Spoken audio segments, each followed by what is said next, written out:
Hi, in this video I'll be sharing advanced tips and techniques on how to efficiently and effectively start Fallout Shelter online. These are the things that I have learned for playing the first 24 hours of the game in the SEA server. This guide is based on a free-to-play account, so this video will not show you anything that requires you to spend real money. Let's begin. Quests. So there are three types of quests: story, daily, and faction. Let's start with the story. For the story quests, you just have to make sure that you follow the story quests for the first 24 hours of the game. These quests serve as a guide for you to know what to build, what to research, what to create, where to go, and what to do in the game. The developers created this to ensure that you progress as expected compared with the other players. I know this is basic, but I know for a fact that there are some people who do the upgrades, research, raids on their own, disregarding the story quests, and they end up being delayed in the game. Daily quest. It is important that you always finish your daily quest.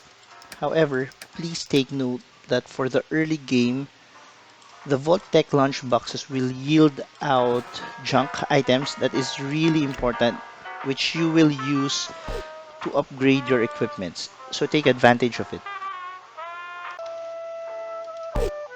Faction quest. The important item that you need to prioritize in the faction quests are those quests that gives out attachments. These attachments are really helpful for your dwellers, especially in the early part of the game. I'll discuss more about it later. Pre-war money.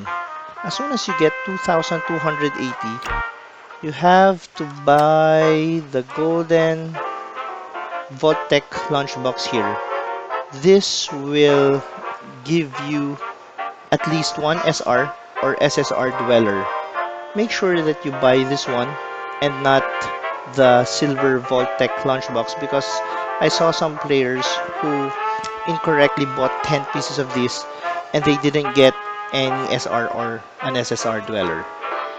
One tip that I have to give you is that you need to buy it as soon as possible to avoid the mistake that I had.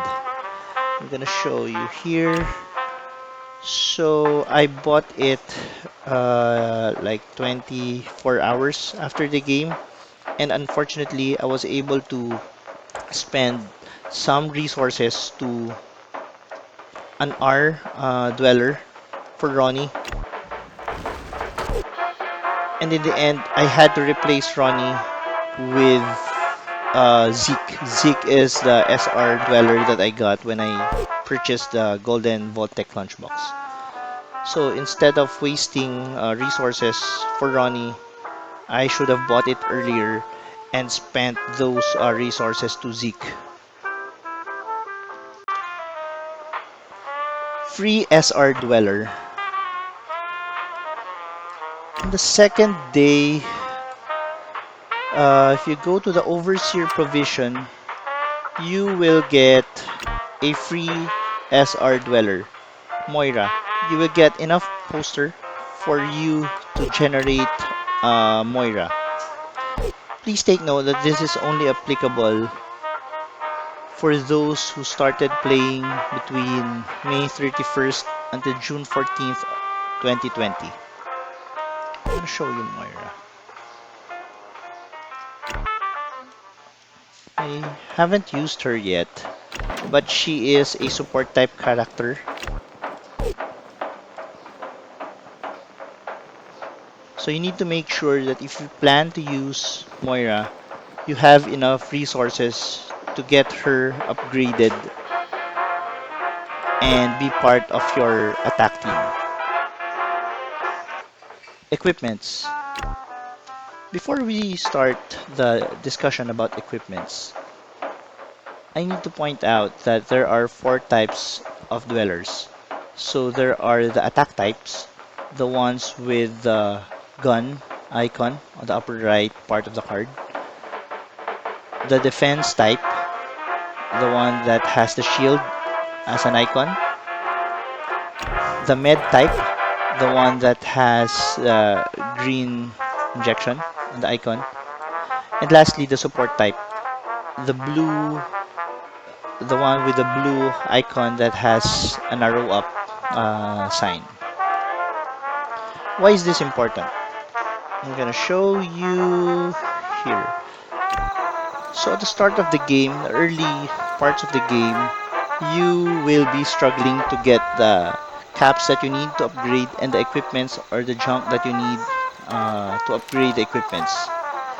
So you need to strategically upgrade your equipments to make sure that you fully utilize your resources as much as possible.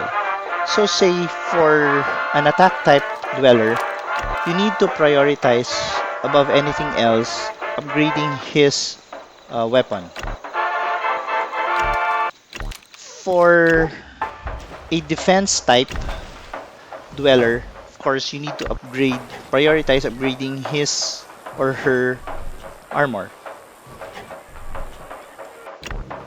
For the support types and for the med types, you need to prioritize upgrading their skills. Radar. At a certain point in the storyline quest, it will ask you to build a radar. So what is a radar? A radar will give you a significant amount of resource, I think 60,000 resource at level 1 for 8 hours by using 5 of your dwellers. In my case, I used my 5 bench dwellers, those dwellers that were assigned on the resource buildings, resource rooms. Um, this is a mistake that I made because I initially thought that when you assign people in the radar that you can't use them. Apparently, even if you assign them in the radar, you will still be able to use them here. So all of I'm gonna show you. All of my dwellers are still here, even if they are on the 8 hour mission in radar. See? So on my next radar scan, I will make sure that I use my top 5 attackers, my top 5 dwellers. Because you need to defend the camp that you're raiding. Here. See, I was looted because I used my weak dwellers securing the camp.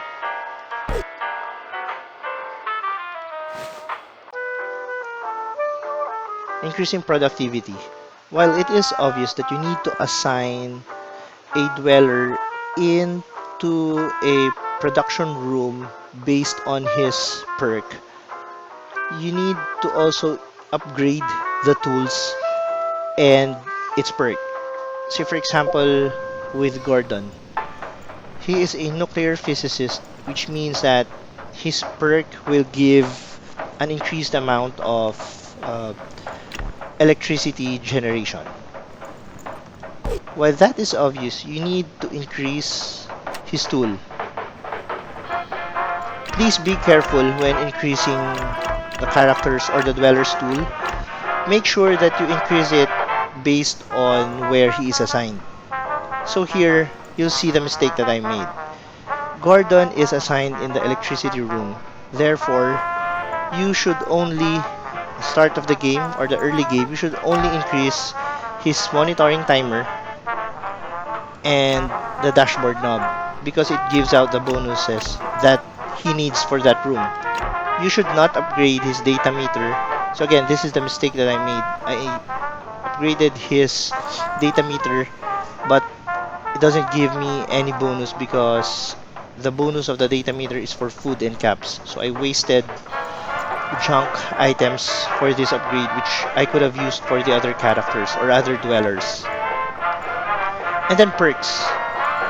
You also need to update or upgrade his perks in the training room because this one will give more bonus in terms of the electricity output.